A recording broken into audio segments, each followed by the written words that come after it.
We're back. Yeah. Yeah. Yay. Hi. It's the Relics of the New Republic by Dustfire Media. I'm Steve Durgan, pronouns he, him, your accidentally glorious GM, and I'm joined by some wonderful improv actors. By the way, I am trying a thing with this. Like every week, I'm saying a different adjective before describing myself. If you have suggestions, feel free to send them our way in Twitch or wherever you bother us. Maybe Discord. Yeah, the bothering is great. Players, when I call your name, please give me your best impression of the noise that a Hog-Monkey might make. There are no correct answers to my knowledge. I'm not sure we've heard a Hog-Monkey in the canon on the Avatar shows.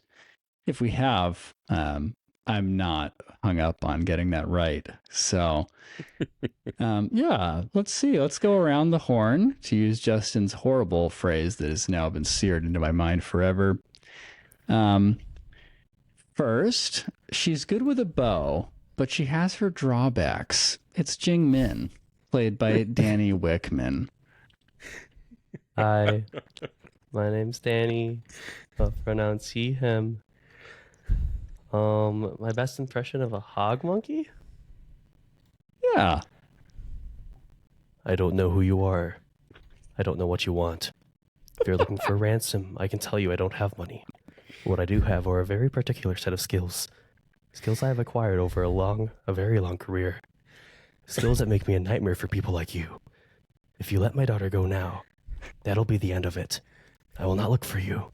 I will not pursue you. But if you don't, I will look for you. And I will find you. And I will kill you. That's it. And then the Hog-Monkey says, "Good luck." And then the whole adventure starts. That's our next campaign, actually. Avatar taken. Well, Avatar taken. Wow. Yeah, Avatar taken with Liam Neeson, played by Danny Wickman. It's Danny Wickman playing Liam Neeson playing a Hog-Monkey. That's right. Yes. I mean, that sounded like a Hog-Monkey if I ever heard one. And Honestly, I'm not claiming that I have. So. Let's do a tech check to make sure that our Hog-Monkey impressions are not too tinny. We're getting some feedback from the angels in the wings. Yes, Danny, look for them. Look for them. Anything that we want to iron out, or should we just keep rolling? I'm looking. While Will is figuring out what orders to bark at us, and we will obey as soon as they are issued, let's go to the next person. She no longer works there. Oh, wait, that was going to be Will. Let's pass on that. Third, she's the new bender of the bunch, but she's got more sense than the rest of them, if I'm honest. It's Aki Fumiyako, played by Nikki Bond. Gosh.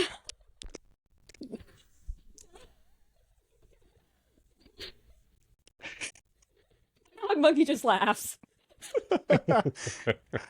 We can accept that. We can accept that. Absolutely. Let us double check our audio sources in Video Ninja. I'm looking good. Hope I don't still sound tinny to Justin and other angels who will be unnamed. What's that, You want Danny? to peek behind the curtain, if you will. We just switched over our Twitch system to a brand new audio interface. So, and I'm the one running it. So if you have any complaints, feel free to message me on any social media platform of your choice and call me any choice words of your choosing. Yes, please Will be is nice our- to Will. Will won't demand it, but I will. So Will is our resident angel. there you go. Everyone needs a resident angel. Well, Will, next up. She no longer works there, but she's sure to make this show a 3-ring circus. It's Lynn Encloth, played by Will Jenkins. Hi, friends. Okay. Hog-Monkey impression. License registration? Oh, shots fired.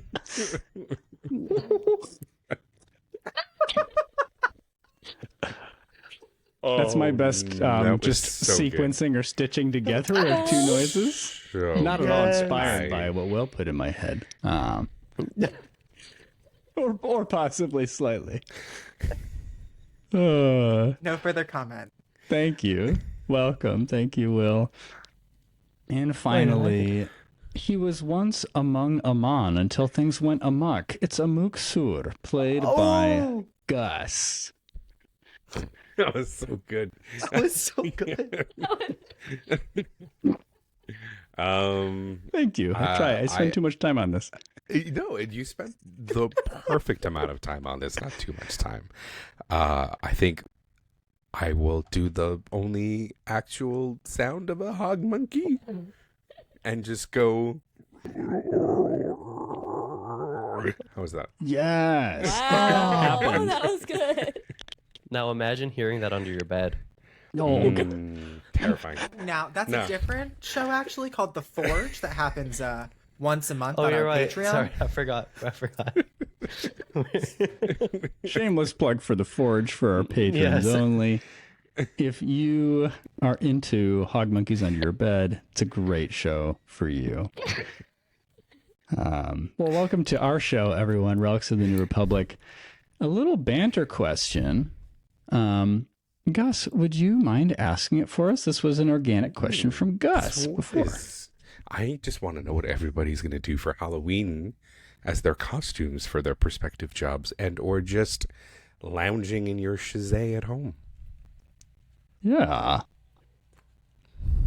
What say we? So I do attend Halloween parties, but they're typically like straight from work. Like I typically end up having to work a shift and then go to the party immediately afterwards. And so I usually just end up wearing like black jeans and like this like black jacket and a hat. And it started 2 years ago. I started asking people like when they would ask me what I was like, who I was wearing. Who are you wearing? You know, I would say guess, and they'd say, "Oh, you're Joe from You." And I got a substantial amount of people saying that. So every year for the past 2 years, I've just been going as Joe from You, unintentionally. So I look like a sociopathic stalker / serial killer, and you know I'm down with it. Wow. All right. Oh, wow. I'm just It surprised works, that it more than one works. person independently said that about your I was very very normal surprised outfit. too. I think it meant something. So yeah. I think this is important feedback to consider. It's giving Joe from You, but that could be you.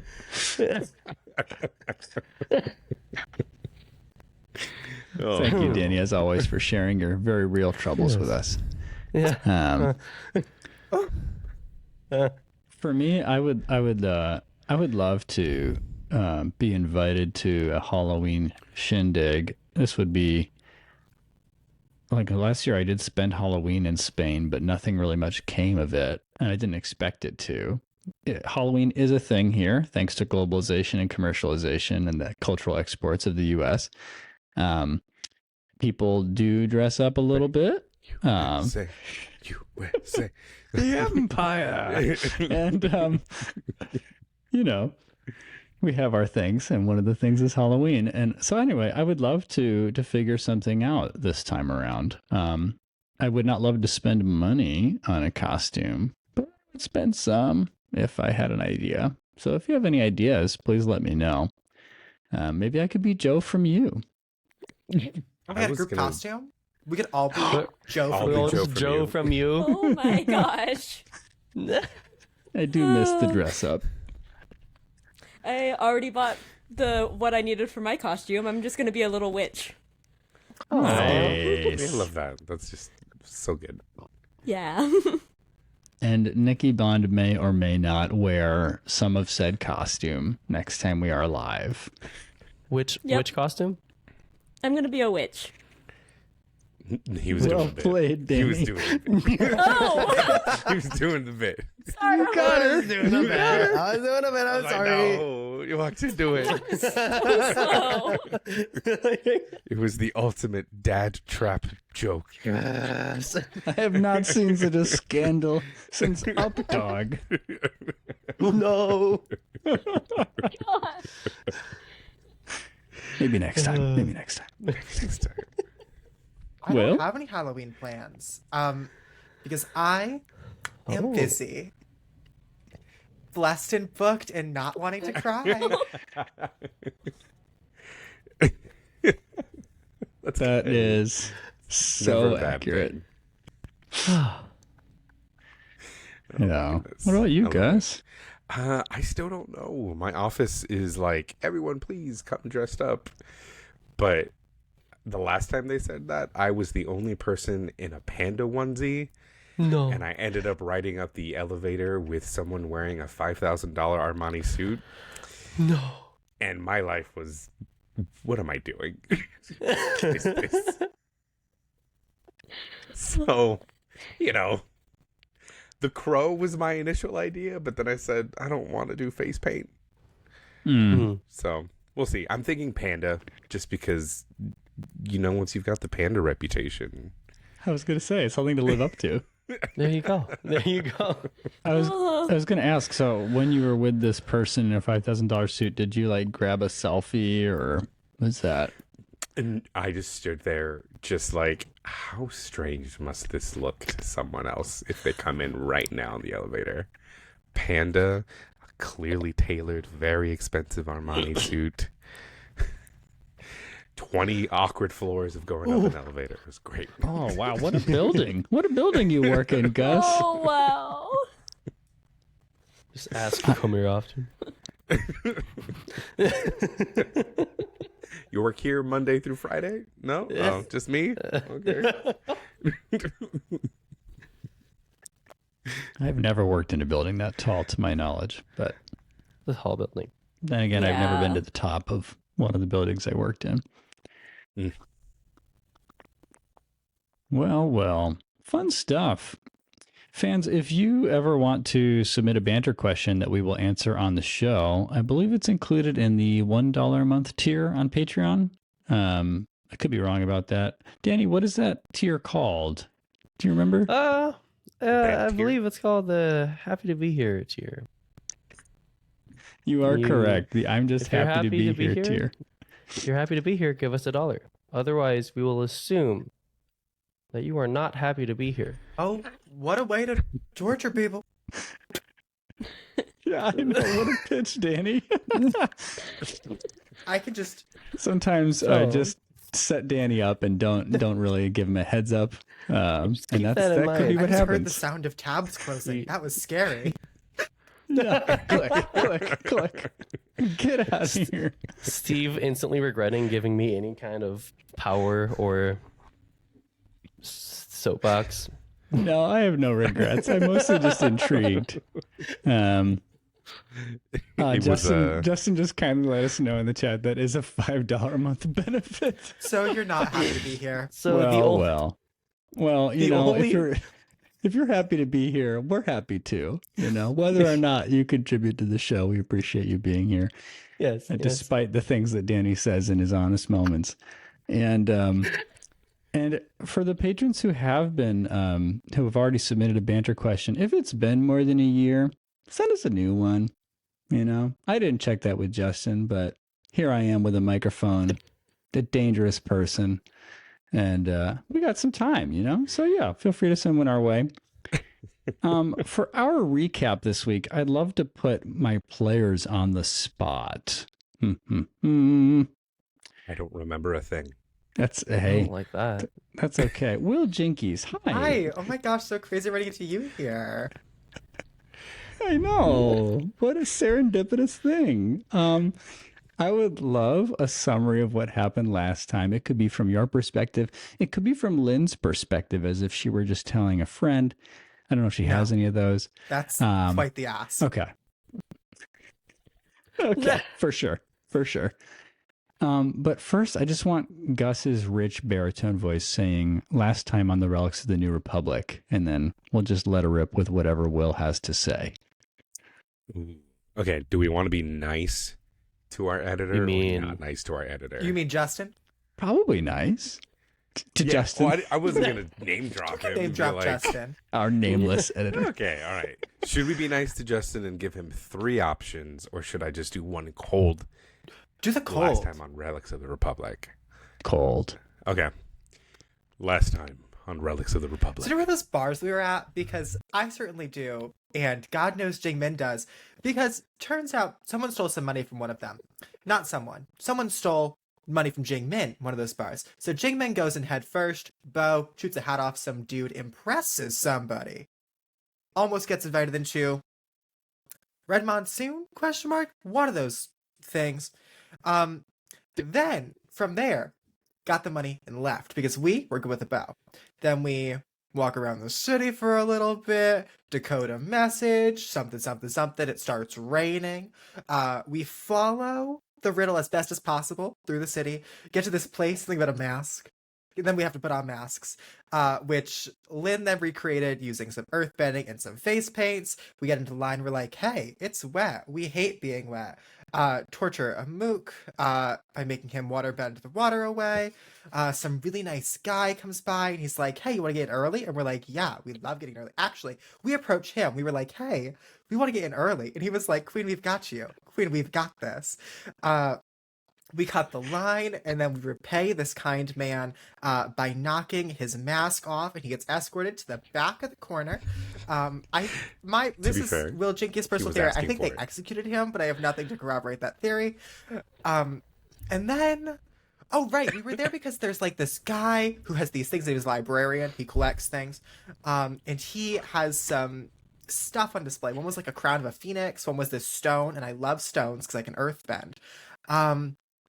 And yeah, that's where we are. The two just got escorted off, and we were just about to all sit down, and that's what you missed on Glee. Oh, sorry. Relics of the New Republic.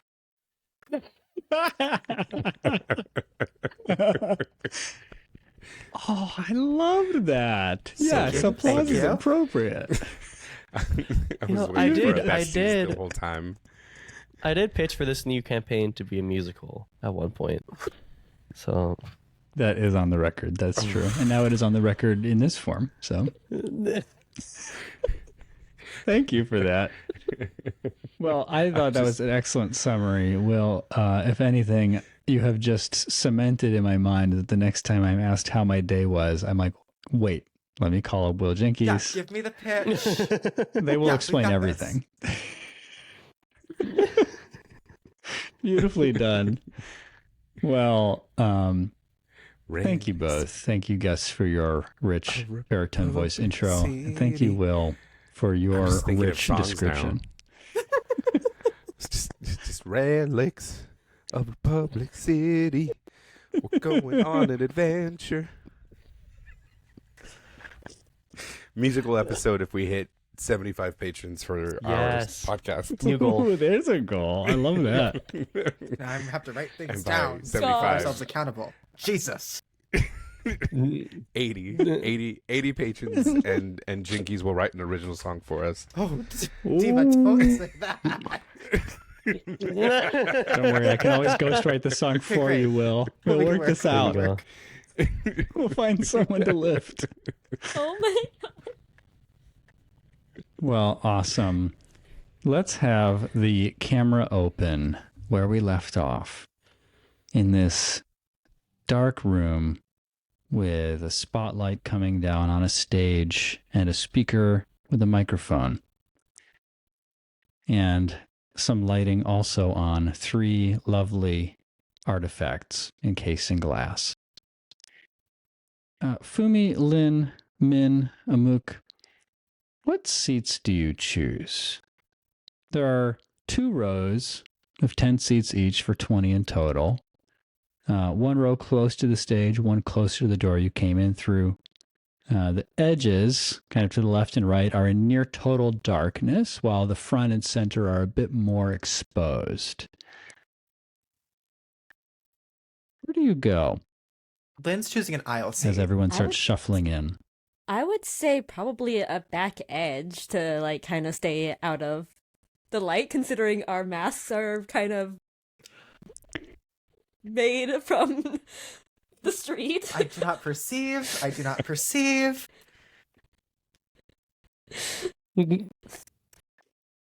Yeah. And so, Fumi, as you start making your way for an edge seat in the shadows, I'm just curious if others follow, or if you all kind of decide, like, I'm gonna post up here differently. Lynn's following Fumi. Cool. Yeah, I think I think we would all kind of like, yeah, Fumi's got the right idea here. Yeah, I think Min will follow as well. As long as the Okay. seats are close to the bathroom. That's so valid. We haven't peed all day. Oh. You know, important things. There is, unfortunately, not a peeing mechanic in Avatar Don't worry, Legends, I've homebrewed but one. in the fiction, we can. Oh, You don't thank You have to so roll much. creativity and focus. You don't have I need to tinkle charts and or tables, Steve? We will get on that, and Okay. also I will review the homebrew that Will has Great. produced. Yeah, great. We'll table that for now, though. I think. So yeah, let's have the showing begin. Before the speaker says another word, and everybody settles into their seats, someone returns, escorted by the usher gently once again with a new mask. Identical, it seems, to the Frogodile mask they were wearing before. Now, you can still, you know that the shattered Frogodile mask original is on the floor. No one has picked that up. But it seems that they were able to provide a new mask. And this person is gently escorted back to their front and center seat by the artifacts in the stage. Thank you. Whew. And sits down and relaxes. So what you're saying is we all could have shattered the masks that Lynn gave us and just be provided better ones? I will neither confirm nor deny that. I think that might be a dangerous guess there. Definitely don't want to test that. You're free. If you want to, you're free to do that. We'll stay right here. Yeah. I won't claim that this is a free country. But as far as I'm concerned, Danny, you are free to do that at this table. And feel free to interrupt me at any point with your rash actions. The I speaker will take that now to mind. the speaker removes his hat and steps forward into the light a little bit, revealing the design of his own mask. A short duck bill. Now let us begin. The librarian regrets that he could not be with you tonight. As some of you know, he recently added a particular item to his collection. While our guests normally have a flawless track record, the recent days have been trying. The librarian has devoted his full attention to ensuring that any leaks regarding our operations are lugged. So for this evening, I will be your speaker and facilitator. You may call me Turtle Duck. Why are you laughing? Was it the sound of someone laughing? Oh, perhaps was nothing. So, without further ado, the speaker steps over the golden chest laden with precious gems. The jewelry box of the late Earth Queen, Ho Ting. Ho Ting was the 53rd sovereign of the Earth Kingdom and daughter of Earth King Kue. Wielding absolute power over the Earth Kingdom, she was more concerned with her personal comfort and possessions than with the welfare of her people.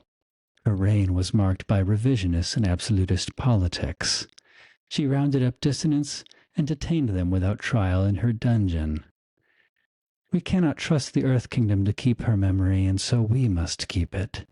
We who bear witness to the relics of the past. Let us remember. and the room echoes in unison. Let us remember. Lynn echoes along. Next. Very nice. Min says like 3 seconds after everyone else says it. Let us remember. Just that good old liturgy buffering. That's what everyone said, right? Yeah. Yeah, Akipuma kind of mumbled it with them, so it's kind of sounded similar. Mm-hmm. Luke just stayed silent and just made a note. Okay, next time, say it out loud. That's right. Perfect. Next, Turtle Duck stands over a boomerang. This boomerang, though unassuming in appearance, holds a legacy of heroism and unforgettable moments, from the time it incapacitated Combustion Man during a crucial showdown to rescuing Toph Beifong, the legend herself, from certain peril. This trusty weapon became an extension of Sokka's courage and tactical brilliance, and its curved flight path mirrored Sokka's own journey, meandering and strange, yet always coming back to him as he just sort of returned to himself, and embodying his unwavering determination to protect his friends and leave an indelible mark on the world. Let us remember. Remember. Let us remember. Let us remember. And finally, the speaker steps over this speckled-looking orb. And lastly, a treat, I'm sure, for all of our guests.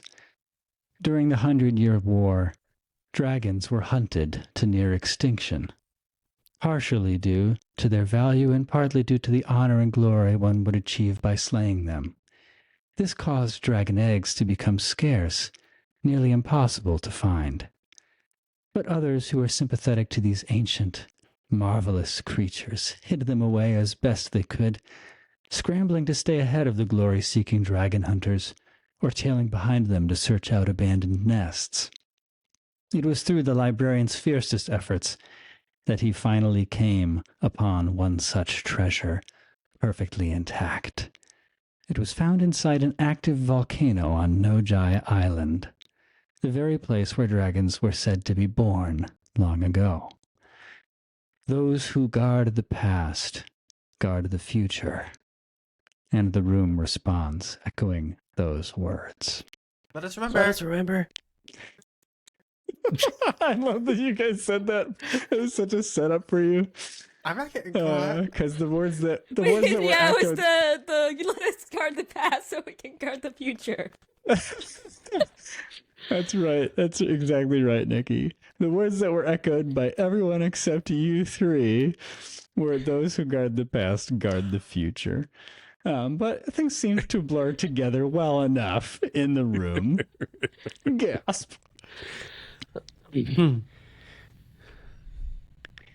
Well. The speaker continues to say a little bit here and there, reiterate instructions that seem cursory and short form, probably because of the assumed familiarity with this group. There's a note about how everyone will be able to come up and touch these objects soon. But as they're kind of going through these details and logistics, the speaker pauses between one phrase and another and slowly raises 2 fingers to his ear. Now, to most, it would seem like an innocuous, meaningless gesture, but not to Min. Jingmin, you sensed almost preternaturally that you ought to keep a vigilant watch for little signs and signals among those running the showing. Yes. And because Danny rolled a 10+ last episode on Assess the Situation and had a little doodad from the Prodigy playbook, Min, you hear the faintest sound as Turtle Duck raises their hand to their ear. A hint of radio static. And so you surmise that there is some type of wire or communication on this person. Can Min look around real quick to see if there's maybe a security guard or someone that's kind of responding with a similar gesture? Absolutely. Now, you are further I'm picturing you guys to the left of the stage, towards the edge in the shadows. And so, man, you look to your right where most of the folks are seated, where the stage is, and you can kind of see in a glimpse at the edge of the light that the usher also, in this moment, had two fingers brought to their ear. You have not actually spotted anyone else in this very dark room. If there's further people here running the operation, they are covered in shadow. Perhaps in the area where the Frogadial guest was brought. Who knows?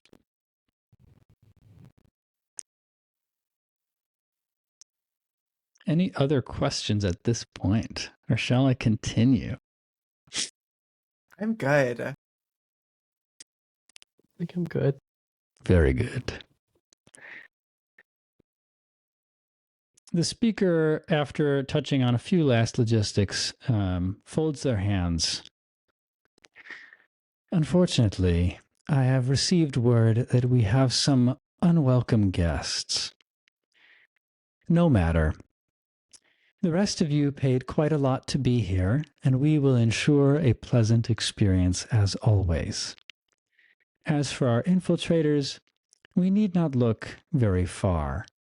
And Turtle Duck snaps his fingers, and at once you see a cord lash out and wrap around the neck of someone sitting in a chair in the front row. It's your poor new acquaintance who was wearing the Frogadial mask. No, please, there's been a misunderstanding. I don't think so, says the speaker. You broke the rules. And worse, you compelled others to break the rules. And now you must go and pay the 3 prices. The first will be paid now, lest you adulterate any other circles. But it was their idea. But he can't manage to point at any of you, whether because he failed to see where you sat, or because he is struggling with the cord around his neck. But the Frogadial is made to stand with another snap of Turtle Duck's fingers, and his mask is removed, this time as he faces the rest of the people in the room. Do we recognize him? I will suggest that you, Fumi, do recognize this person. Oh gosh. Okay. Well, I went ahead. I rolled a 10. I don't know what to add to that, but I rolled a 10. I didn't ask you to roll, but I'm not I thought you opposed to said. you. I'm not opposed to you rolling. Let's call this assess the situation. Okay. That's with creativity, which is a -1, so that's a 9. Okay. Let's go over to assess the situation. On a 7 to 9, ask one question. So I'm going to give to you that in a moment you'll probably know who this is. So I'll take that off the table. Let me give you actually their soundbite first for context, Fumi, and then we can dig into which of the assess the situation questions you want asked. Okay. Okay. Cool. Let's see. Okay. So now that their face is revealed, the speaker steps forward and just gestures at the person, kind of as if presenting them as another one of the artifacts or objects on display. This is Woshi Ikeru, chief shareholder of Cabbage Corp. Formerly one of us, now disgraced and forbidden. Make note of this man, and the risk that his indiscretion may pose your ventures. Everyone at this point starts taking out notepads and scribbling this information down. And I will give you a chance, if you like, to think on your question, Fumi, and anyone else a chance to react if you need to.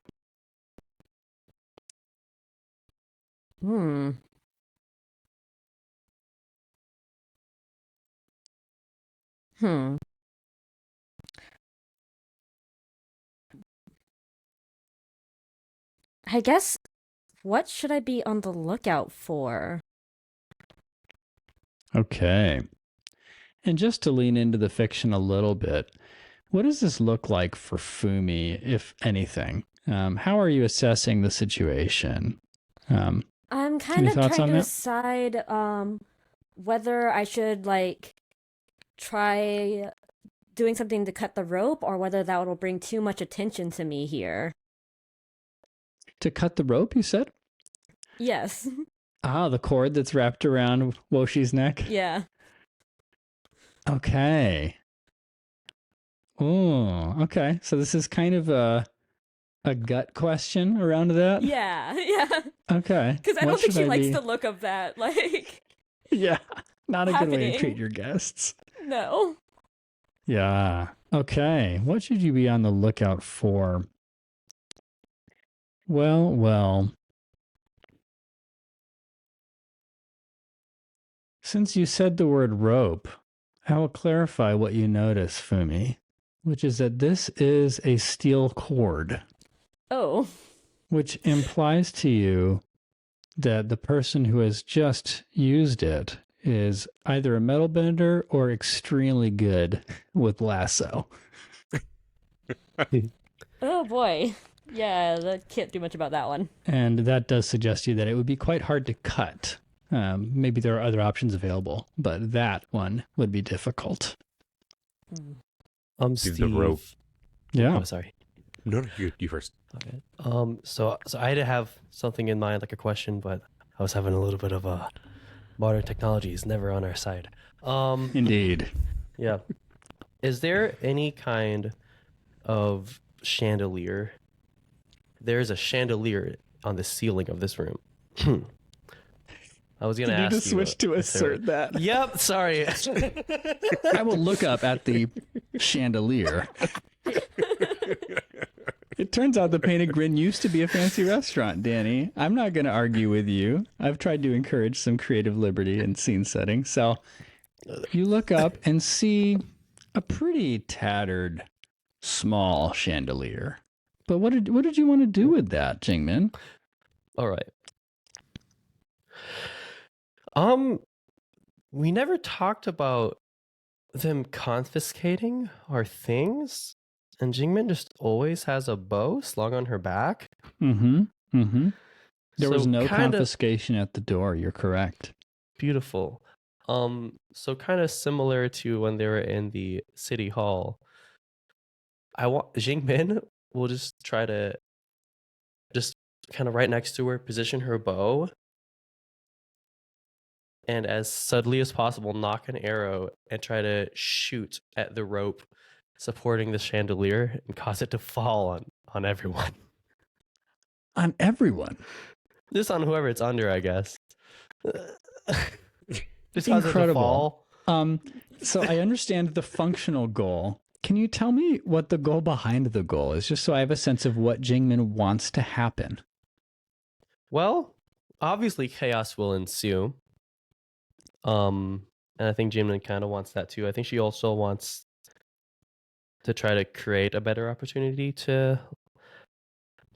What's the name of the cabbage man? To Woshi? Yeah, I think she wants to kind of create an opportunity of like for us to figure out something else to do to help him. Also, she also wants some more cover to try to start flipping people's masks off to find He Shang Ling. She just Oh, okay. The I pot think she's is also being kind of stirred. bored. The pot is being stirred. We will address that, and then Gus, if that shapes what you're going to do. I'm guessing Gus was going for subtlety before turning things up to 11. You know, I just wanted information first. But Oh, Hey, if It's the fun. chandelier works, I will Chandelier totally play works. with that. I'm Jingmin's just methods wondering- do, in fact, solicit information on occasion. I was just curious as to if the steel rope was coming from the ceiling or if it was like garrote style. I just wanted a better picture of like the logistics of where this was coming from.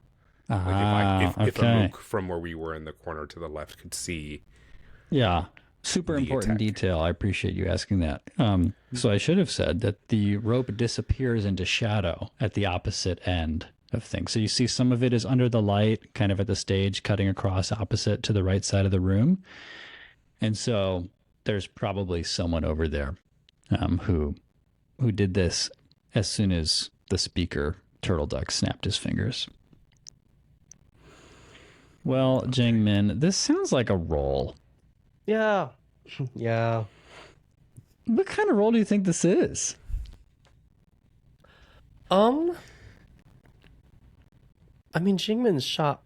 She's done plenty of very complicated like tricks and shots with a bow and arrow. I don't know if the added like trying to hide it aspect would make it a push your luck. Mm-hmm. I think the thing that makes it a push your luck, if anything, is that you are shooting a target that is completely obscured by darkness, Yeah. and you're looking past like headlights that hang down to provide light in the room. Yeah. So, I don't even know that you know, Jingmin, that there is a chandelier. Just hoping for the best. I'm just hoping that there's a Now, chandelier we as somewhere players up. know that Danny painted one there, but let's see what you can do just kind of with positioning in the room and your amazing prodigious skill, Jingmin. Yes, Let's do a push your luck. All right, because I use my wait and listen ability for during the scene, I am prepared, so I will be spending that to add +1 to this roll. So spending prepared. Okay. Yes. So I'll have a +2 total to push. Pushing the luck. Yes. That is a 9. Ooh. Okay. And did anyone want to try to help this action? Yeah. Okay. Yeah, I will. I will take a fatigue. Excellent. How does Amuk help? Noticing what Jingmin is trying to do, because we are in the dilapidated painted grin and it is still raining outside. I kind of want to start pulling fog down in from the ceiling to help kind of obscure everyone else's line of sight a little bit. Whoa. Did not see that coming. Slash increase the sound of rain to help hide the noise as well that we're about to create in this ruckus. So being a personal Interesting. umbrella was just a warm up. So it is. Yeah. Amuk needed to get stretched, and being the umbrella was the like, let me just do some calisthenics here to warm up, because my God, this is going to be loud. Okay. I will grant it, Yeah. and that's the only help action we'll need to get it to a 10. Did you There have is some- something as well, Nikki? Yeah. There is something I want to do when the chandelier actually falls. Okay. And okay. I won't, yeah. So I don't know if We you will, want me we to will wait for see. that. We will see what We'll see. falls. What? Okay. Balls? No, That works. It's not a chandelier. Ooh. Giant hunk of cheese. No. Yeah. It's a Komodo rhino. What? It was a paper Just hanging by a chandelier. string. Just a Precaution. live hanging Komodo rhino. Man, it looks like it's never been so eager to be on the ground. Yeah, so let's take the results of that roll. So we've got to a 10 as Amuksur starts subtly pulling fog into the room from the outside storm. As for the tidbit on modifying sound, quite difficult. I'm going to stick with the fog. Okay. And it's pouring hard, so it'd be hard to make it rain louder. But this does seem to support the diversion that you are now together trying to create. You know what happens on a 10 plus, Danny Wickman. Yeah. Tell us what happens for Jing Min. I will let you decide what falls from the ceiling. It has to be something world appropriate. So we've all seen Oppenheimer, right? No, actually. I have not. No. Where are we going with I saw this? Barbie. Oh, you got me worried. I'm kidding. All right. Do you want me to tell you the cost too, or will you tell me the cost? I will tell you the cost. Okay. First, I want you to tell me what goes well. Yeah, so I like to think the only one who notices this happening is Amuk, as Jingmin tries as sly as possible, pull out an arrow and knock it, just sort of like right next to her like this, draws it, and we hear a thud and a break, and then we just hear, and there's like a split second where we just see a scene of masked adults with their eyes pointed up at this beautiful crystal chandelier just above their heads. I have seen this musical before.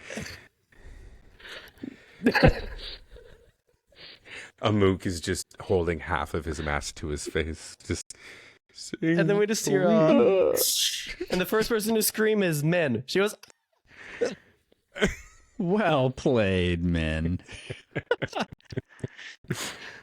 Okay. Janie, did it fall on people? Oh, so Men it's just kind of, murdered. so the Half the design of room. it, there are spaces in between the kind of bars Mhm. that bring the circular chandelier together, and they're Okay. just the perfect shape and size of the chairs that are in between them, as these terrified people are just sitting there this is some Looney Tunes in fetal ass. position. This is what happens fetal when I let position on Danny their have the chairs. camera. So, in other words, this crystal chandelier crashes around a section of chairs. Yeah, I'm picturing it close to the center of the seating arrangement. yeah. Okay.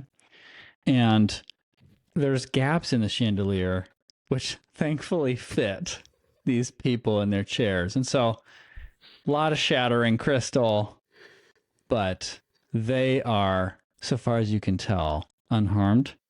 They might be I'll, cut a little bit from like shattered things. Yeah. I'm gonna say just a la Buster Keaton, just the farm door falling perfectly. Yes. Well, that is beautiful. I will keep the consequence in my pocket for a moment Okay. here. I love that. What is the immediate thing? So, I mean, immediately screaming, commotion, people standing to back away from the chandelier, people trying to get out of the chandelier. Fumi, you had something you wanted to do once this thing fell. Yeah, when it hit like crashes and hits the ground, Fumi has like a split second like to notice like, oh, that just happened, and like uses her airbending to make the air around it just jut out and try and get as many people's masks knocked off as possible. Yes. I would love to use the help So action good. on that because I had a similar thought and Well- would love to try and get Mr. Turtle Duck's mask off.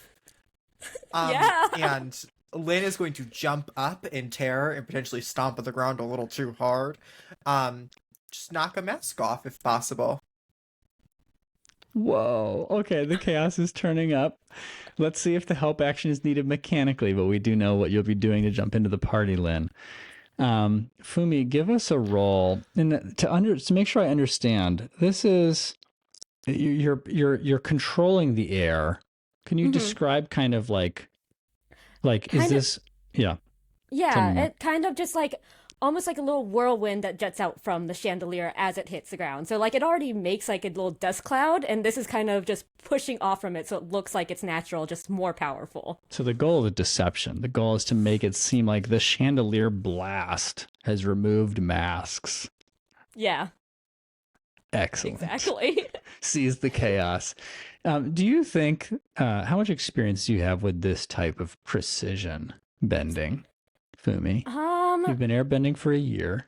Yeah, I mean, considering Tinzin's type of training, I would say pretty good. But probably like not the best either, just because it's only been a year. Okay. Let's keep this at a push your luck then. It seems like quite an excellent feat. All right.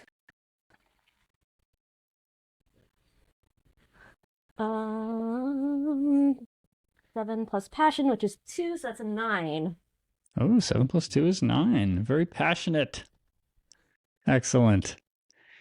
Well, Lynn, that is a good opportunity to use that helping action if you want to mark your fatigue, to bump Fumi up to a 10. Now, I do want to clarify, though, that we now know that Fumi's intention is somewhat covert. Did I hear you describe helping by just standing up and pulling masks off of people? Yeah, this is like a jump in terror, and a foot hits the ground too hard. Just So helping with part of the goal, at least, which is to get I the think masks it's off. entirely accidental. This is helping. This, like, Lynn was going to do this regardless. It's just really convenient. We can Okay. make a success out of it. Okay. All right. I will fact check myself later to see if that is an appropriate use of the helping action. I think it's okay.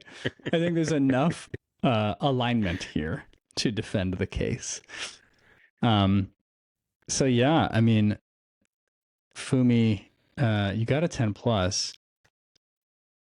Describe for us the masks and the blast.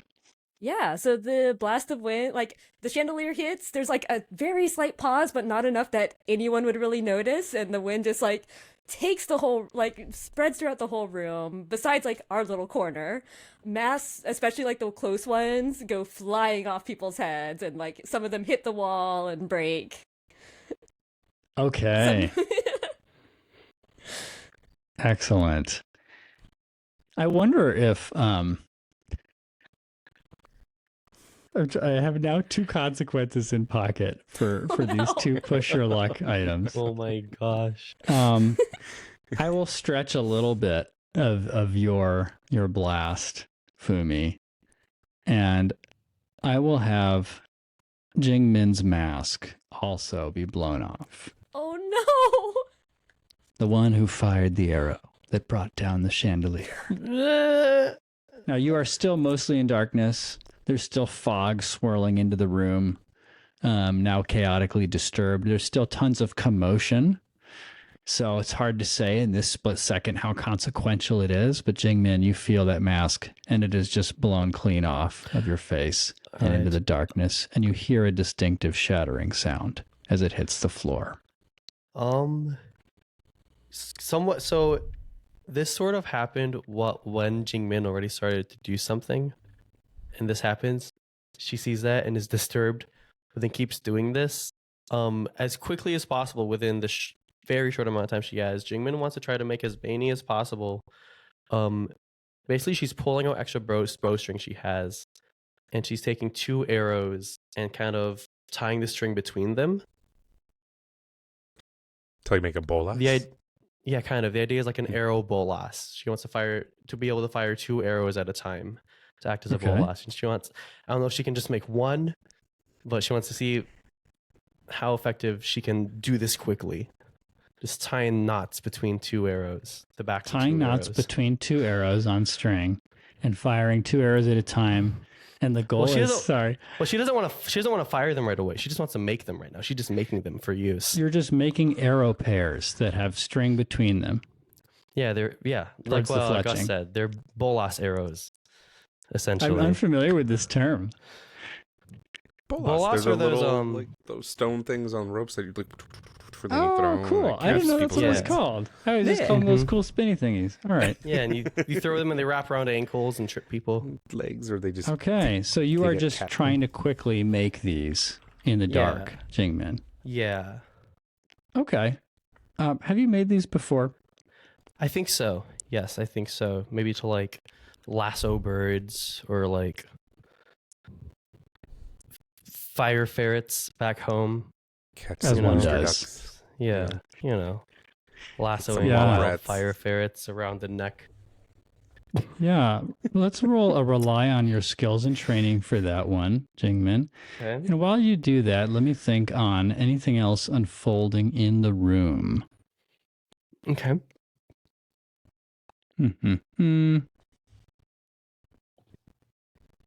Ooh-wee. So that's Okay. going to be an 11. Oh, Oh. hey ho. Let's go. When you get a 10 plus on rely on your skills and training, you can do the thing. You do the thing. How many are you able to pull together, do you think, Jingmin? I'm going to give I you think only it's- a few seconds here. Yeah, I think reasonable. I think 3 is reasonable. Okay. Just sort of. Yeah. 3 pairs. 3 Mhm, boli. 3 pairs. 3 arrow boli. Yes. Excellent. I think it's I think- molasses. I think it's worth, yes, the molasses. I think it's worth kind of slowing things down. Because so much is happening now, and even more is about to happen. We have the chandelier, we have the blast of wind and the masks, we have the panicking opulites, as I like to call them, these very rich people. And they start as they're trying to gather themselves, trying to assess any threat, looking at each other and seeing each other's faces. And their looks are those of shock. And they're pulling out their notepads and starting to write down notes. And some are quickly hiding themselves, trying to shield their faces, retreating into the shadows. In all of this commotion, you see a dozen, at least, shadowy figures step further forward into the field of vision beneath this dim light. Some of them around the artifacts, just kind of hovering over them with their guard up. Others lining the room behind you, between you and the door. And the speaker taps the microphone a few times, and you hear just that terrible PA screech. Please be seated and cover your faces at once. You can tell just in the way that Turtle Duck has spoken that they're a bit unnerved. But so far, no one has put a hand on you, Jingmin. Perhaps it's because you shot the arrow from the dark. Perhaps it's because they thought that Lynn's antics were just those of an opulite and nothing of any other special attention. Do But- we recognize the turtle duck's face? Oh, the Turtle Duck's mask is still on. Wow. Sorry. I lost. Yeah, the stage. I know you can't lose at this game. I Oh. lost. I'm so nosy. You That's won true. last We time. did win You last won time. last time with the napkin. You had to lose this time, I guess. Turtle Duck is still very much masked on the stage. Thankfully, out of the range of the blast. Did you call him And Triad before- Turtle Duck? What? Triad Is that what you Turtle called Duck? him? I just... Oh no, I may have slipped. I'm just going to write down a note. I'm And just if going there's- to take some notes like the rich people have. And Uh-oh, Lynn's taking notes. Either that or Will's taking notes, either way. Love it.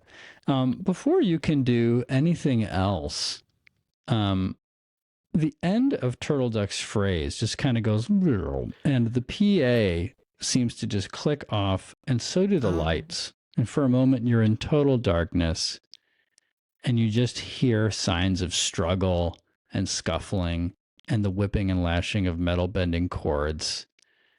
And when the lights come back on, the dragon egg is gone. that was supposed to be No. ours. That was supposed to be ours. No. Oh, you guys didn't tell me that. Oh, don't worry. Gus and I knew. That's the important part. It'll be ours. It'll be ours. I was waiting for the moment to use the Don't fog. worry. We will have that egg. And not a split second later, these guards just start putting cords out around everybody and trying to secure them and tie them to chairs, yourselves included. I will not allow you to react. I want you to deal with this. This is the other consequence. That was this is the other consequences. consequence I was holding on to, Jingmin, from your shot. In this commotion, and now after an artifact has gone missing, everything is all the usual protocol around guests seems to be off the table. There is pure aggression. So And one of the guards guests are being tied down. Yes, not just your group. Indeed. And so, Jingmin, you have a bow in hand still and some boluses in the other. And you are just swiftly wrapped around several times over with a steel cord and tied sideways to the edge of a heavy wood chair. I'll say, the other three of you also find yourselves quickly wrapped in cords. They do not have enough muscle in the room, one to a guest. So some of the guests are still being scolded and talked at by Turtle Duck. But I'm going to let's zoom in on Fumi. I'm going to have one of these guards kind of pull and tighten, kind of cinching up as much as he can, his metal cords, and walk towards you as he continues to keep it taut and lean in over you and ask you this.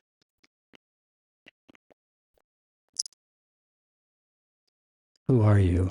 And what is your connection to the egg? Oh, Just your casual Tuesday conversation. Oh, you know.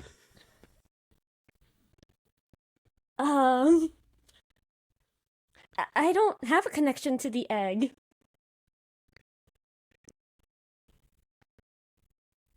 Fumi, I'm feeling like this might be a roll. I think it might be a trick. Let me read the text for trick really briefly. I kind of want you to give us a little more than the surface denial. So we've heard the denial. Why should I believe you? I'm very loyal to the group here. I would never hurt the egg or take the egg. And I mean, I think that it's probably one of the guests up front that did it. They had the quick means to get there. Oh. The guard has paused for a moment to think on your words. I'd love for you to roll trick. Roll with creativity. I guess because I didn't really compliment them, so I can't use my thing. No flattery involved here. No, it's kind of like threw me off guard. This guy. Oh, darn it. Trick is creativity. So It is indeed. I got a 6. Okay. Oh. Okay. Well. Fumi, the guard does not seem amused. They withdraw their cords, which are currently wrapped around you and a chair, and they tell you, stand up. Okay. She stands up. Can I assess the situation real quick? What are you looking for? I'm trying to see if there's a good way to get me and my friends out of here. Okay. And Or like as how she many rolls, guards there are. Yeah. As she rolls, I'll just narrate that everybody, you see that the remaining guests who haven't been initially kind of wrapped in cords are now being shepherded, calmed down a little bit, and lined up against the back wall in shadow. Okay, I got a 10. Okay. So, I mean, I know I want the best way in and out, but I also kind of want because I get 2 question. Oh no, I don't. Yeah, I get 2 questions. Yeah.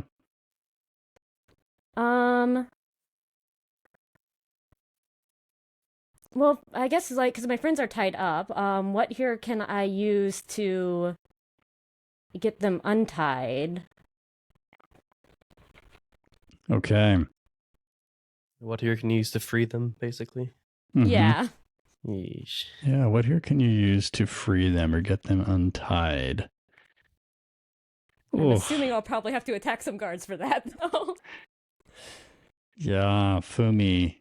I think that is the answer. I think you look at these steel cables, you look at the some dozen guards in the mix, and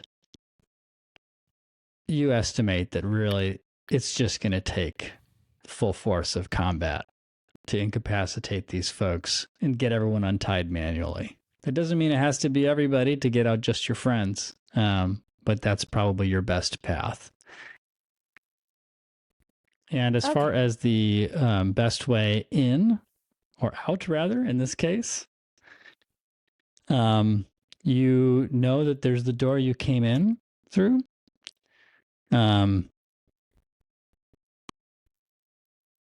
You also know, despite the heat of the moment, that Amuk was able to bend some fog through the rafters.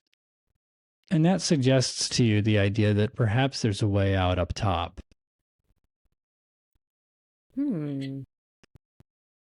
Okay.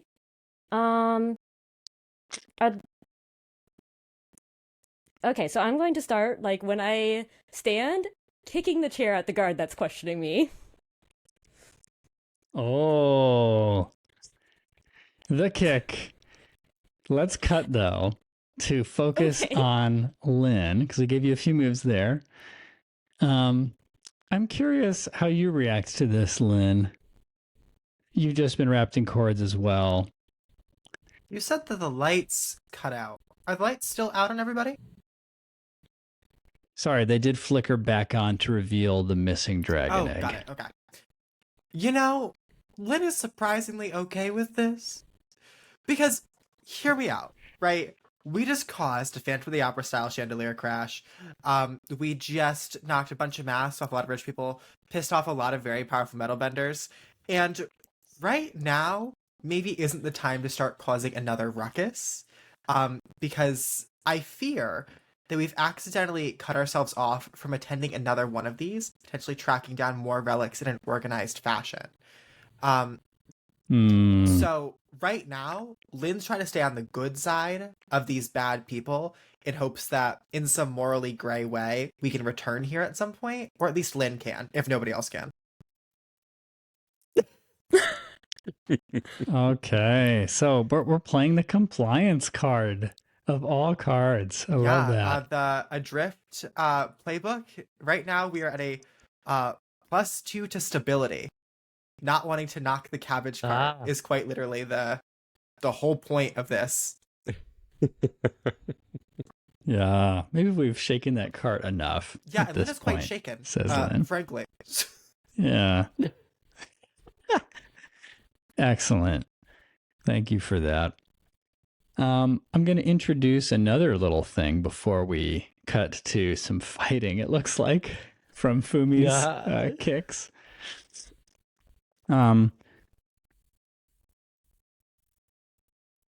Oh, yes. Seeing how short-handed he is, Turtle Duck also, rather than leaving things merely to the guards, has extended a cord and wrapped it around another one of the guests sitting in the front row.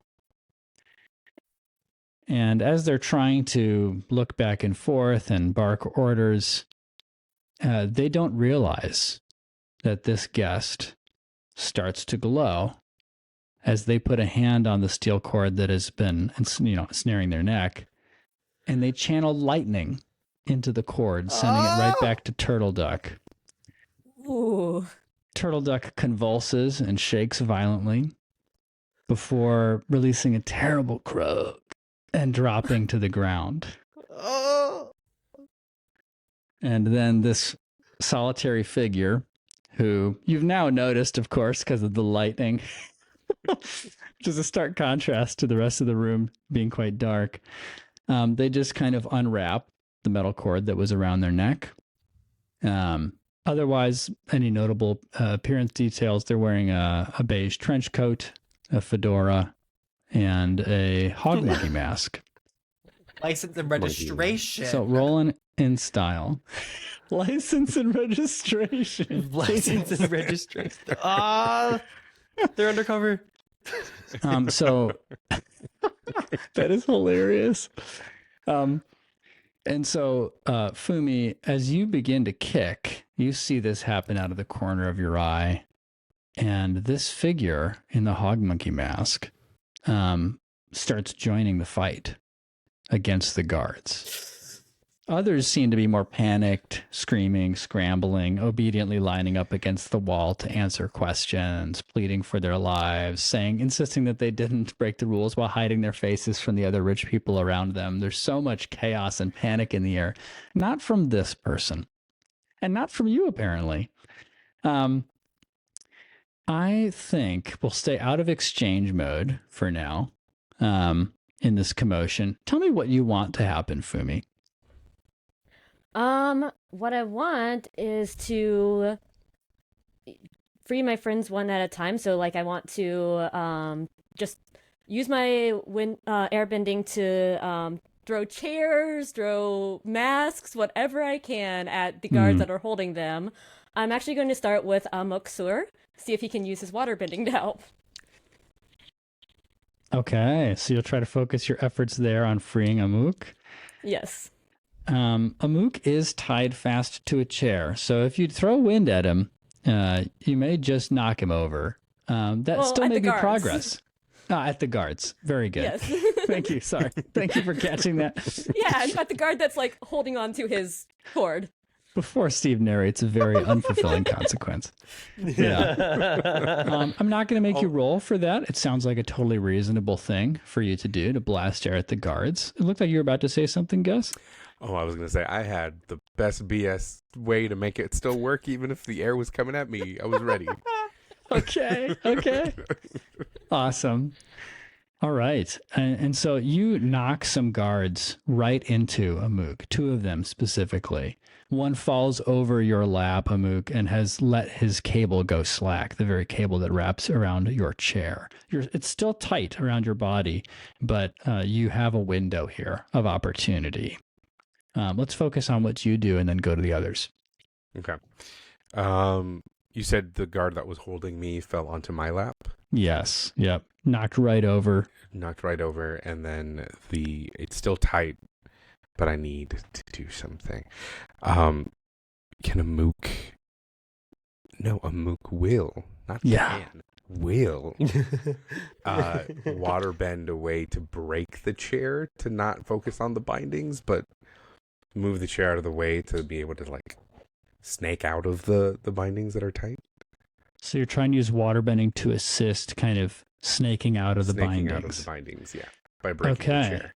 Is that like a force thing? Like you're kind of pushing the chair, more like breaking the chair, or is that like a slippery thing? See the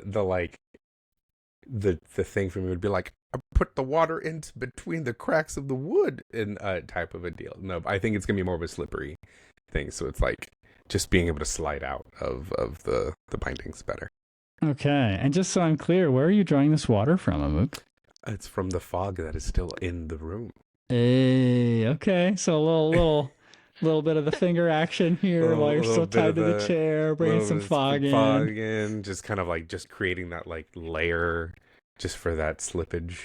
Yeah, the slippage. I think this is, I think it's a push your luck because you're bound.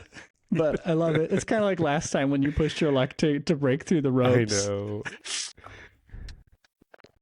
Oh, that's a 9. Okay. And then with push your luck. Not bad at all. I always forget. What do I need to add to push your luck? Is it passion, I believe. Passion. Oh, perfect. That's a 10. That is right. Okay, you do it, but it costs you to scrape by. Do you have an idea for a consequence? I was going to say, Amuk dislocates his shoulder on the way up. Oh, that was even harder than I was thinking, and Oh, no. I will roll with it. Oh, it just makes sense. I'm very open-minded, y'all. I'm very open-minded. This is why you don't get the GM ideas. I know, I'm going to keep my comments to myself.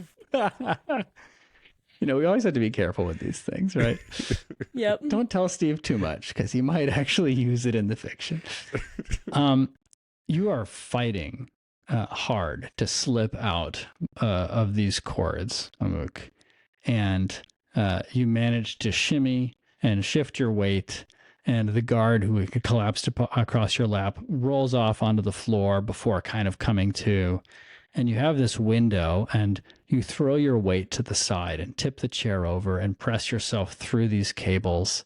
And you do feel that terrible, unsettling pop as one of your shoulders was just pulled too hard on the way out. It is dislocated. I would like for you to mark a fatigue. And you will need to find a way to relocate that shoulder, as they say. And I say as they say, but no one says that, I'm aware. Someone who used to dislocate his shoulder every other week is not fun. I'm so sorry. Oh, no. It's okay. I have a stretched Where do you ligament get in my that right shoulder. PTSD, Steve?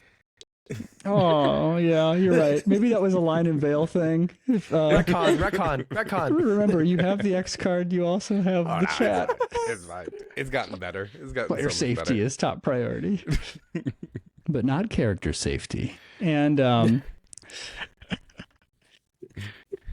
let's cut to, as you've just kind of gotten free of the cords, Amuk. You obviously have a good arm to press yourself up to stand in the midst of all this commotion. You've seen Fumi start fighting, and you've seen this other mysterious figure in a Hog-Monkey mask start turning on the guards as well. I would like one more moment from you, Amuk. What do you do as soon as you stand? As soon as I stand, Mook will kind of focus on where the other two are as they're still bound, and snap fingers with my one good hand to try to ice over the metal cables enough for them to get some sort of advantage to break out. Okay. Icing over the cables. So this is to make them fragile. Yeah. Okay. Ooh. Lin and Jingmin, it works. You are suddenly extremely cold As it should be. as the several lengths of steel cable that wrap around you and press against you just go frigid and ice over. Amuk has very adeptly woven a spell, as it were. There's still fog in the air. I have all the water I You need. got that water. I love You got that. a free I love hand that. now. I just keep leaning in, Gus, as an aside, to like Amon's training not being kind, and just Yeah. thinking about all just- the precision that you've had to work on. And It's just, look, the pain is there, but the beauty about pain is you Yeah. can learn to ignore it. And I feel like that snap too, like Amuk snapping. It's like such like a example of the modernization of bending in the Korra era as well. It's just a How, lot like less they've sort flowy of left and just the a traditional lot. technique. Yeah. Yeah.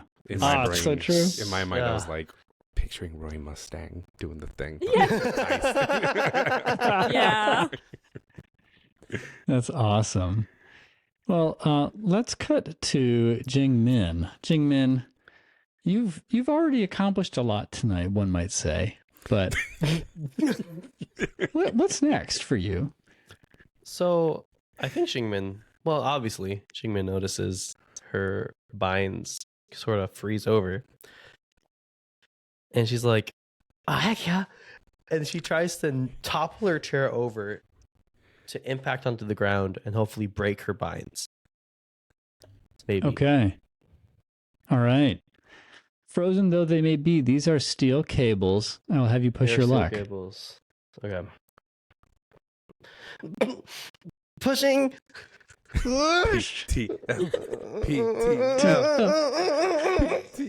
No, I just want to ask, Gus, because this came up last time. Uh-huh. push your luck. Are you thinking that the Y is a T? Yeah. Okay. Push the luck. Push He's the like, luck. push the luck. Yeah. Push the luck. The newest Okay, game cool, show cool. coming Just making to sure. Netflix. PTL. That is a 5 and a 4 for a 9. 5 plus 1 passion for a 10. Ooh. Oh. But there are still costs, as There are with still the nature costs. of push your luck. As always, when we push our luck, things do happen that we do not wish. I had something in my brain, but I'm not saying it out loud.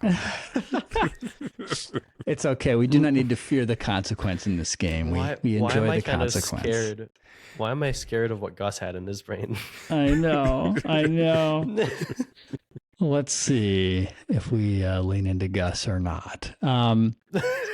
So, Jingmin, you throw all, I'm imagining, 85 pounds of you to the side, and this heavy mahogany chair tilts and hovers for a dramatic moment Oh, at a the 45 worst degree feeling. angle. The worst feeling. The suspense before slowly tipping and slamming into the floor. The cords do not break, but you are small enough that you slip out. Seemingly, I mean, everything seems to be okay. You feel pretty unharmed. So thanks to your size, you were able to come away with a success. Remind me of the exact number of your roll again, Danny. 10. It was a 10. Yeah. Yep. Yes. I would like to go to Gus for a consequence, even if it's different than the one you thought of, Gus. We know that Jingmin gets out between the cords and the chair. Anything else that you can think of that would complicate this? Oh, Jingmin's no. bowstring breaks. Yup. Why did I know you were going to say something like that? I know. My initial thought was that when you fell over, all of your arrows broke. So be happy. I'm not the GM, I guess. Well, the thing is, all my arrows? Oh, yeah, All that of would your not be arrows. good. That would yeah. not be good, yeah. You can I at can least, fix a bowstring. That's Yeah. right. Bowstring a bow. I think at Yeah. worst it costs us an action. So, like, it's okay. You got more bowstring, right? Yeah. No, You I like better. to imagine Jingmin has, like, a whole yarn ball of bowstring just on her person. Just ready to go, basically. yeah.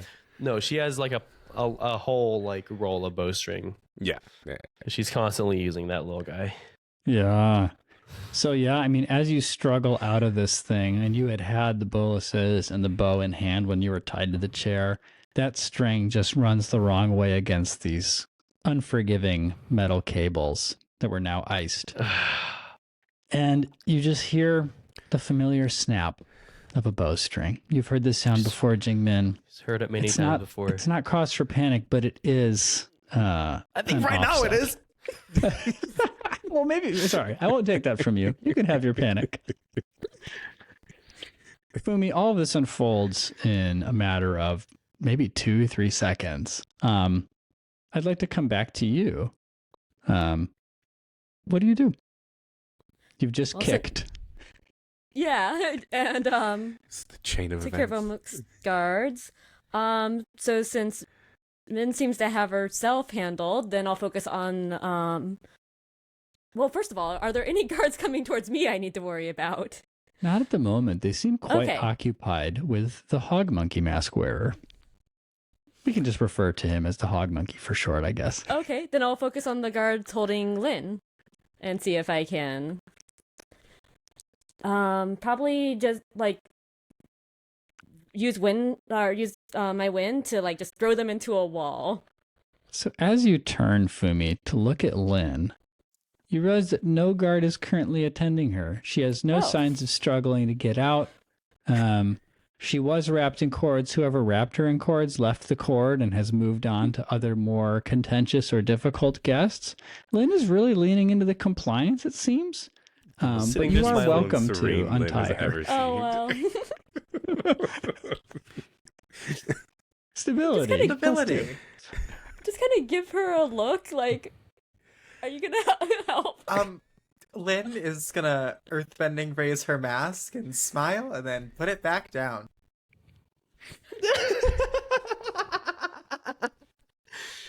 Okay, well, never mind about that. Ah, okay. Very good. So you leave Lynn bound. But it's still like frozen on there, so she could get out, right? Yeah. Yeah. So I would say, if anything, I would make it a little bit more loose with the use the wind to like just loosen it up a little, so she has that option. Ah, okay. Okay. I won't make you roll for that. It's easy enough to loosen those cables a bit.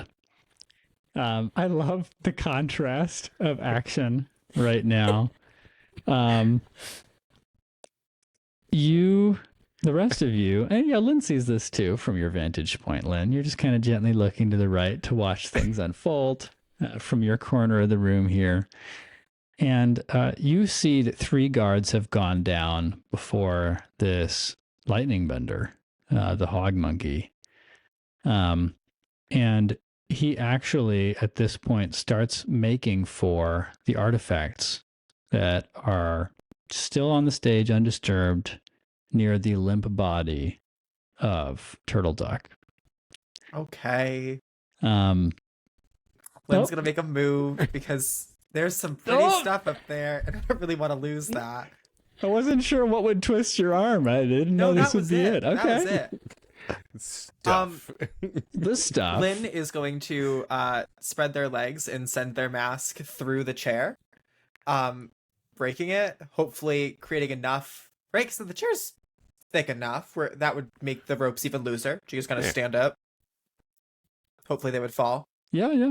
I mean, you've also had some help along the way from Fumi and yeah, I mean, sure, you're able to force your way out, but if I understand correctly, your mask is now gone.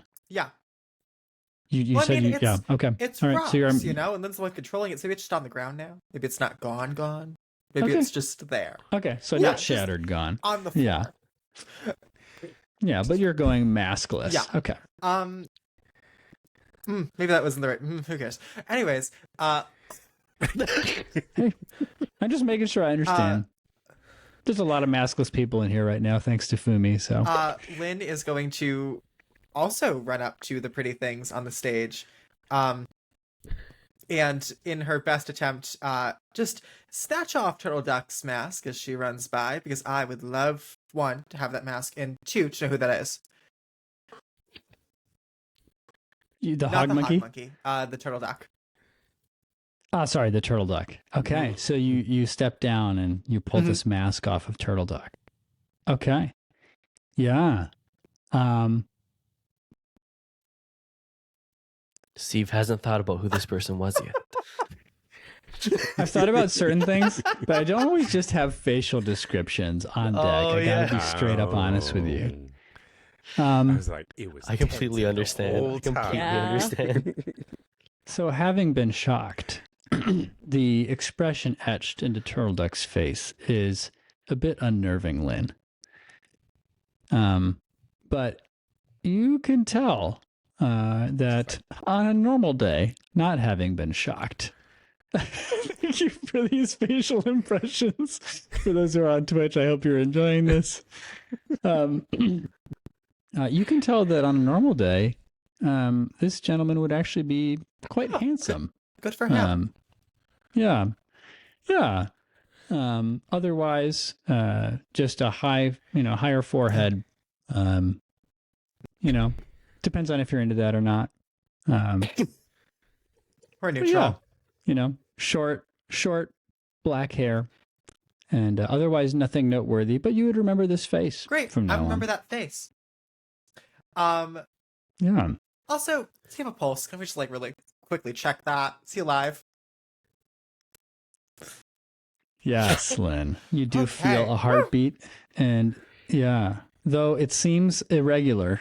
I'll take a regular. I just want to know that he's Being alive. struck by lightning might do that to someone.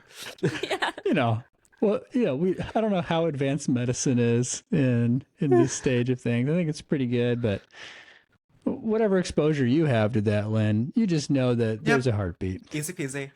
Lynn's going to Just, like most heartbeats, it's like ba-da-ba-da-ba-ba-ba-ba-ba-ba-ba-ba, Yeah, ba-da-ba-da-ba-ba-ba. like He's how got we a scat. jazz. Yeah. Yeah. Yeah. That Sure. medically, that seems. Yeah. Yeah. Lynn's gonna take the turtleneck mask. It was cool. We're just gonna take it. Okay, love that. Make sure you Yeah. note that. That's awesome. And now we're just gonna go after that guy, Hog-Monkey. So after a quick check on Turtle Duck and confirming that he is in fact alive, you step toward the Hog-Monkey, who is scooping up both the boomerang and the jewelry box. They quickly sweep it into their arms and then turn and look at you. And you can see through the holes in the mask of the Hog-Monkey face, like just wary eyes scanning you briefly for a moment as if assessing a threat. And then he peers for a moment and then makes to turn and leave towards the shadows on the opposite end of the room, not through the entrance from which you came. I want to trip him. Ooh, linen cloth. Yeah, I want to trip him. I feel like what is the ground made out of here? You're currently on the stage, which is Okay. wood. Right off of the stage is a very unforgiving, like cold, maybe metal floor. Doop-a-doop-a-doop. Can I bend his mask off and trip him with that? Put it right under his foot. Oh, lin and cloth. You okay? And also, You don't have to go for subtlety Nope. this time, so I think this is a rely on your skills and training, Lynn. And sorry, yeah, we're gonna add? so during our first session, I used the move Going All In, which allowed me to take two things. One of which was hold one, spend your hold to take a 12 plus on any move in pursuit of your goal. Is that something I can use here? I believe we're it gonna is. use that here. I approve. Wow. Va-va-boom. This is a 12. The automatic 12. Va-va-boom. Lynn, describe for us what happens, please. Lynn stomps hard, and Hog-Monkey's mask hits the ground as he takes a step forward, and he just right onto the ground. Lynn approaches, carefully picks up the mask because these are really awesome. We're gonna make a small collection of them if I can get a hold of any of them. And she leans down and says, "License and registration." Just kidding. And then takes the boomerang. That's my line. Consider that stolen. What the? What does he look like as she takes off the mask? That's a good question. I Yeah. recognize this person. Lynn, you do not recognize this man. Okay. But Man. he has a crooked, as though once broken nose. That is the most distinctive feature about his face.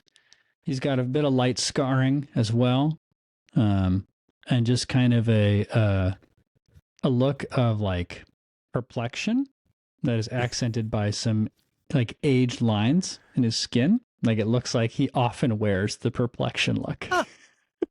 Mm. Side note, Will, not Lynn, has probably a very similar nose to that man. Ah! Hast thou broken thou nose In before? the womb, Hast thou? so it never grew right. Oh, Oh. Wow. wow. We're learning lovely fun facts about previous injuries of our players today. If we have any others to pepper in there, feel free, Danny, Nikki. I was gonna say I've broken 6 ribs at Oh once. my god. Oh, no. Oh no. Yeah, Not fun stuff, except for the pain Very fun. and the Yeah. suffering and the The healing snowboarding was process. great. Oh, good. The injury, not so much. Yeah, unless pain and suffering is your thing. Yeah, that's right. No. Yeah. Not for me either, personally. Yeah. Yes, chat. At once, I broke 6 ribs at once, 3 on each side, and I had a collapsed lung. Oh, Oh, jeez. gotta get that lung back. Gotta show some love to the lung. Well, Will, everything happened as you had hoped, and the mask slipped out from under this gentleman's foot so swiftly that it did not break the mask, and it slides right up to your feet. You're able to pick it up and add it to your fast-growing collection, I must say. And the boomerang has just clattered onto the stage, and so has the jewelry box, which the lid has now come off of. Makes a terrible thud. It's a very heavy sounding thing. The gold, the jewels on this. Nothing comes out of it. It was indeed the event itself, was the box. And this gentleman is now pressing himself to stand and whirls about on you. What are you aiming at here, doll? Same thing you are. I'm not taking this just for funsies. And he raises his guard, and you start to see lightning course through his arms. How about we go to the same place with these, and then we can talk about it. Good enough for me. He picks up both objects with a wary eye on you, as the rest of this room is still full of commotion, struggle, interrogation.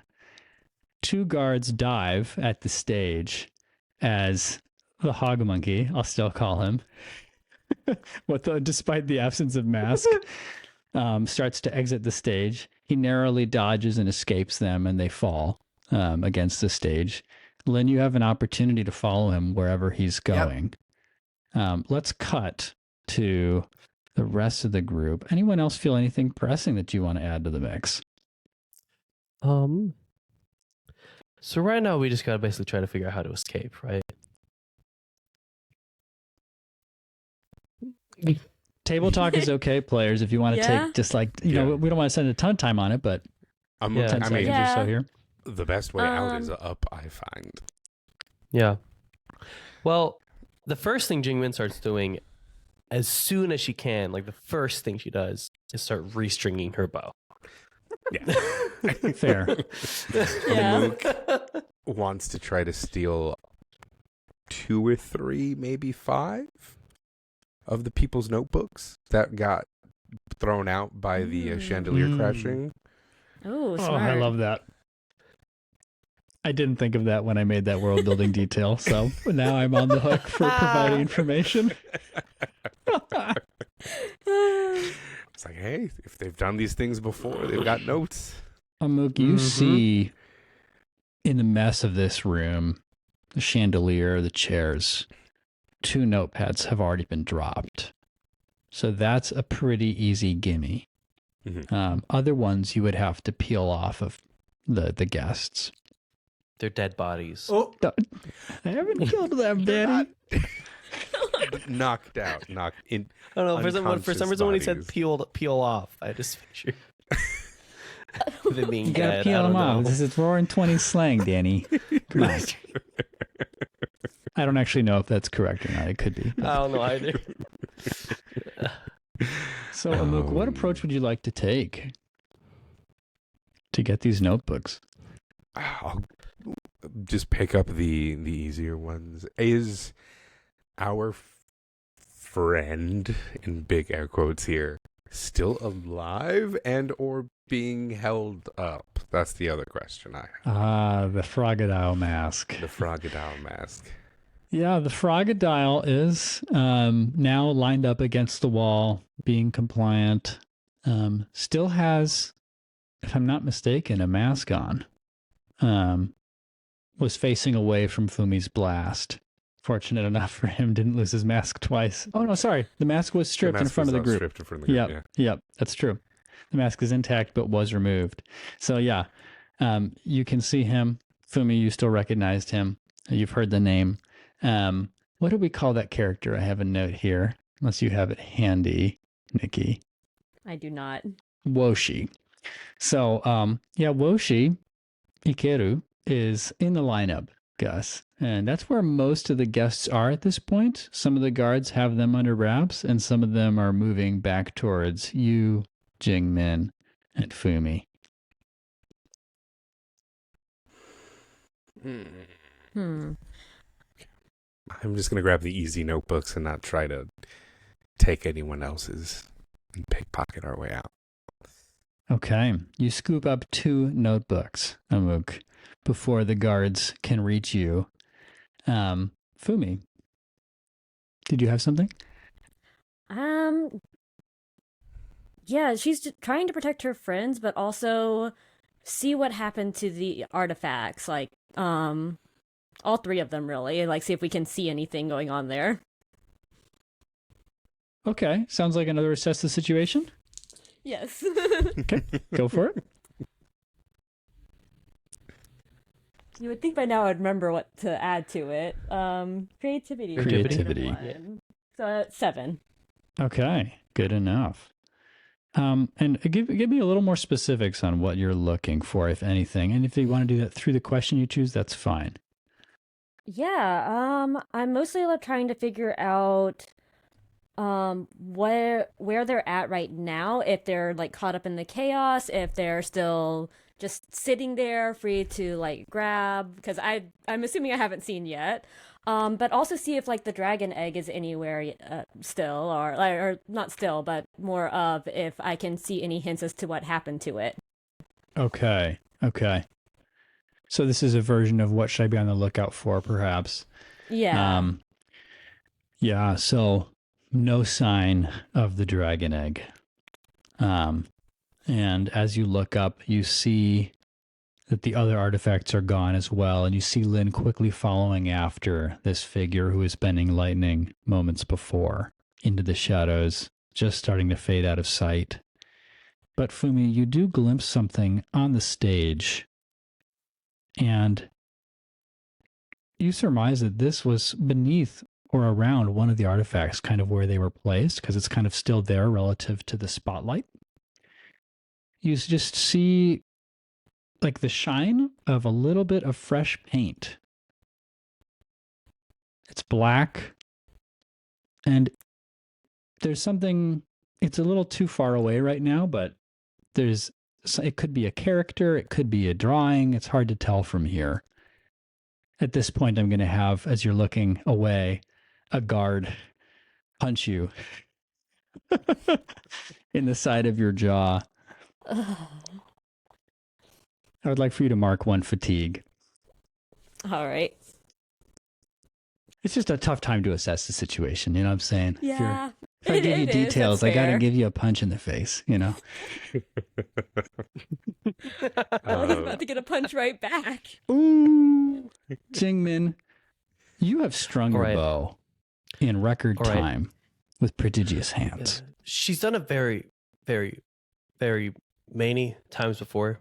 I don't know. Yep. Yeah, she's done it plenty of times before. So, as soon as she's done restringing her bow, I did know that Jingmin wears a bandana on her hair. She will pull that down, covering her eyes to kind of hide her face. Okay. It might obscure her vision slightly, but she mainly just wants to focus on covering her face. Okay. So you said that right now, Froggadile Mask Woshi Mm-hmm. is being lined up with everyone else. Yeah. And guards, there's some commotion going on, and guards are like letting Guards are people now out. starting to converge on the remaining folks, which are you. All right. Jingmin with her bow and gathered arrows will run and jump up onto the stage. So with Turtle Duck now in unconscious, I believe you said Turtle Duck has been struck by lightning and is unconscious. Indeed. Yes. Does there seem to be any kind of person that's sort of filled in as the operator here, the supervisor? I won't make you roll for that. There is not. It seems like everyone is just playing the henchman at this point. Really? Even the one who is better dressed and was kind of performing the ushering function They seem to have disappeared. Okay. Who is the biggest, most threatening looking guard in here? I guess you don't need to answer that. Jingmin will look at the biggest, most threatening looking guard in here and hold up her bow, and she'll say, I was the one who shot the chandelier. Well, No one else is responsible. Jingmin, you are aware as you say this that you do not have your mask on, correct? But I have a bandana over my face. Yes. Yeah. Yes. Okay. Okay. And looking straight at that guard, she'll say, but before you do anything, I have a proposal. Me and my bow versus you and your metal. And if I win, you let me and whoever I want go up to 4 people. I could choose 4 people. 24.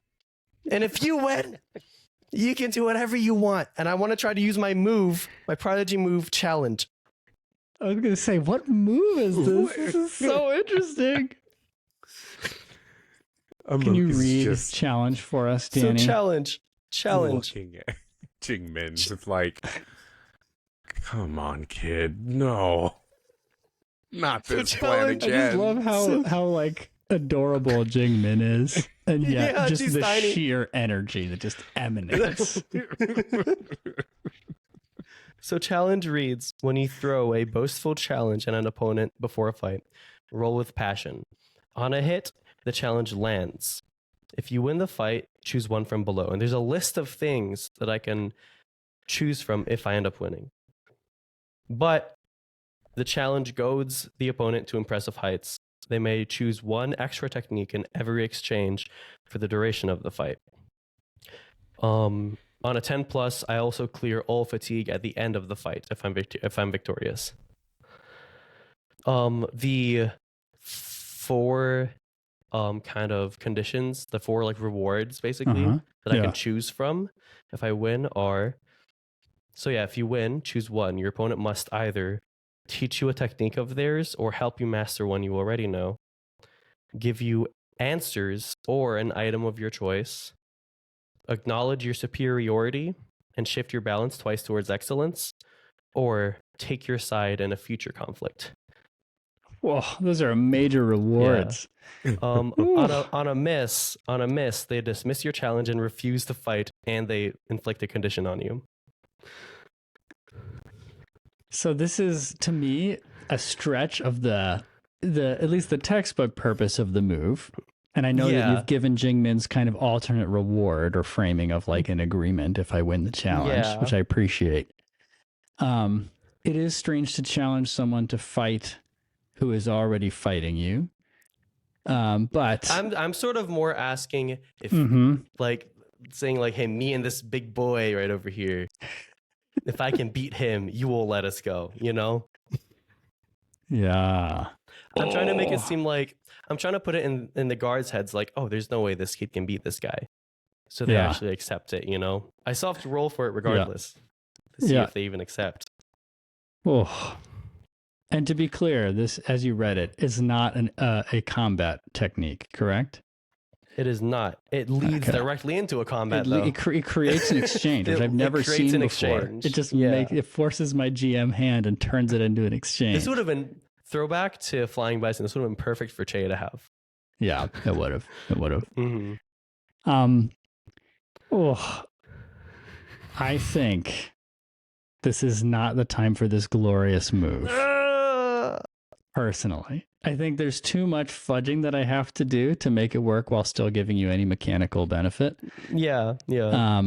So I'm so sorry because I'm so excited for this move to happen. I think we just have to find a different moment. A better moment for it.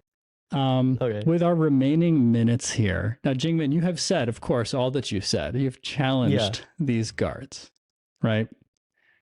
They look bewildered. You have actually created a moment of opportunity as they pause and look at each other.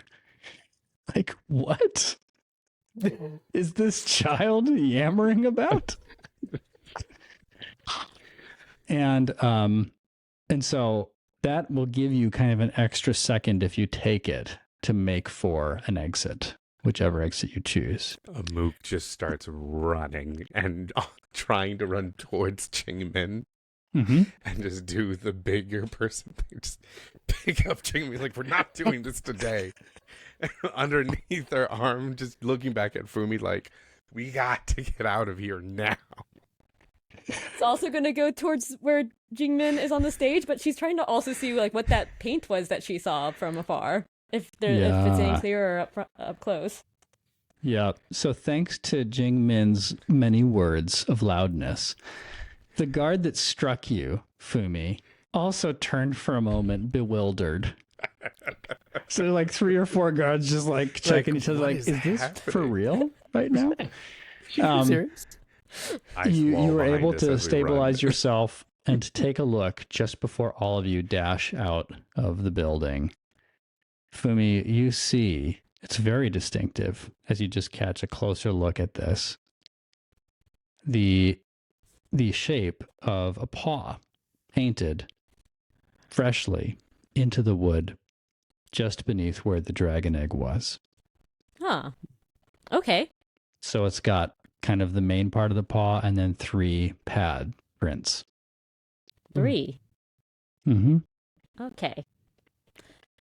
And Good to we know. will end our lovely episode there for this week. Well, I had fun. Just breathe chaos. Yeah. Yeah. I mean, there's so much that could have happened. Oh, I love this game. Appreciate you all. You're wonderful players. Thank you. This was super fun. I feel like whenever I cut an episode, I just feel like that sense of like the almostness of whatever's immediately next. I think that's a good thing. Yeah. Mhm. I Yeah. love So, that. I'm always yeah. like, what trouble's Jingmin getting us into next? In the best way possible. Yeah. In the best way possible. In the best way possible. Yeah. Whew. Well, I had so many consequences that did not come into relevance at all because I still have not developed my ability to predict what this group will do. May it ever be so. So that our story remains interesting. Fun note, for since I touched on my microphone troubles last time with it being stuck in luggage, I actually meant to make this like a Twitch challenge thing or something fun, Will. Like I was like, oh, I should make everybody guess which city my baggage was stuck in. Oh. And so let's see what people think. You can put that in the Discord or let us know on social. You have up to 3 guesses per person. If you guess it right, you may get a prize. I'll think of something. I'll come to your house. Is that a prize? What would that accomplish? Is that visiting And we'll just me? see what Is that happens the from prize? there. No, I'll come to whoever wins house. Oh, Danny, that is very thoughtful of you. With a We will pasta allow maker. the winner to and- determine if that's a prize they would be Yeah, interested with in. a pasta maker and The Hobbit on Blu-ray. Oh, that sounds like a date. Oh, that Yeah. just Yeah, like a day. That clarifies your intention. That sweetens the deal a little bit. Well, if anyone would like a date with Danny, let us know what city you think my bags were stuck in. You know that I was coming from the U.S. to Spain. So there's a lot of options. You get 3 guesses a person. And if someone gets it, you might get a date with Danny. pasta You might get Hobbit another date. prize. We'll see. Other than that, I've got nothing left for this week. So thank you everyone for tuning in. If you haven't done so yet, please follow us on Twitch or subscribe in your podcatcher. Give us a rating within your podcatcher if you haven't yet. I know you can do that on like Google Podcasts, on Apple Podcasts, on Spotify. There are several that have the rating option. That helps people find the show. If you think this is a show worth sharing, we'd really appreciate it. And we hope you had fun listening. Thank you. Bye. Bye. Bye. Musical episode. We are on the ending screen on Twitch. Just gonna give it a second before I stop the stream there. Oh my gosh. Very cool. I will press stop recording here Yeah. in Riverside. Steve, I had a feeling